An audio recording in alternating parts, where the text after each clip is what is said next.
તરસાલી બળિયાદેવ પાસે બેફામ ડમ્પરનો કાળો કહેર।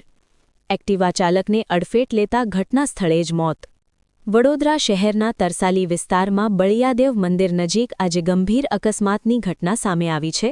મળતી માહિતી મુજબ ડમ્પર ચાલકે એક્ટિવા ચાલકને અડફેટ લેતા ઘટના સ્થળે જ તેનું કરુણ મૃત્યુ નિપજ્યું હતું। પ્રાથમિક માહિતી મુજબ ડમ્પર બેફામ ગતિએ ચાલી રહ્યો હોવાની શંકા વ્યક્ત કરવામાં આવી રહી છે। અકસ્માત એટલો ગંભીર હતો કે એક્ટિવા ડમ્પરના આગળના વ્હીલ નીચે આવી ગઈ હતી, જેના કારણે ચાલકને ગંભીર ઇજાઓ પહોંચી અને સ્થળ પર જ મોત નિપજ્યું હતું। ઘટનાની જાણ થતાં સ્થાનિક લોકો મોટી સંખ્યામાં એકત્રિત થઈ ગયા હતા અને તાત્કાલિક પોલીસને જાણ કરવામાં આવી હતી। પોલીસે સ્થળ પર પહોંચી મૃતદેહને પોસ્ટમોર્ટમ માટે ખસેડવાની કાર્યવાહી હાથ ધરી છે, તેમજ ડમ્પર ચાલક સામે કાયદેસરની કાર્યવાહી શરૂ કરવામાં આવી છે। આ બનાવને લઈને વિસ્તારમાં શોકની લાગણી ફેલાઈ ગઈ છે। સ્થાનિકોમાં બેફામ વાહન ચાલકો સામે કડક કાર્યવાહી કરવાની માંગ ઉઠી છે। હા, અમે ઓળખીએ છીએ ને। શું નામ છે એમનું? બેરુ દોલતરામજી મારવાડી। એ શું કરે છે?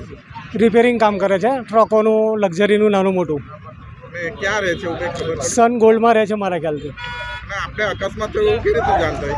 મને અત્યારે 2-3 જણા આવ્યા ગેરેજ પર કહેવા કે બોલે તમે ઓળખતા હોય તો તમે ચાલો, તો અમે અહીં આવ્યા, અમે એમને દેખ્યા એટલે અમને ખબર પડી કે આ દોલતરામ જ છે। શું કેવું છે જે રીતે અકસ્માત થયો છે કંઈ ખબર? હવે એના અંદર તો મેં શું કહું હવે। એ આ દોલતરામ જે ગેરેજ હોય ડેલી દર રવિવારે પણ ચાલુ હોય છે? હા, દર રવિવાર અમારે 365 દિવસ કારખાનું ચાલુ જ હોય છે, એમાં કોઈ રજા હોતી નથી। અમે નાનું મોટું કામ કરીએ એટલે કામ આવે એટલે અમે આવીએ છીએ કામ કરવા। એ શું નામ આપણું? મારું નામ ફિરોઝભાઈ।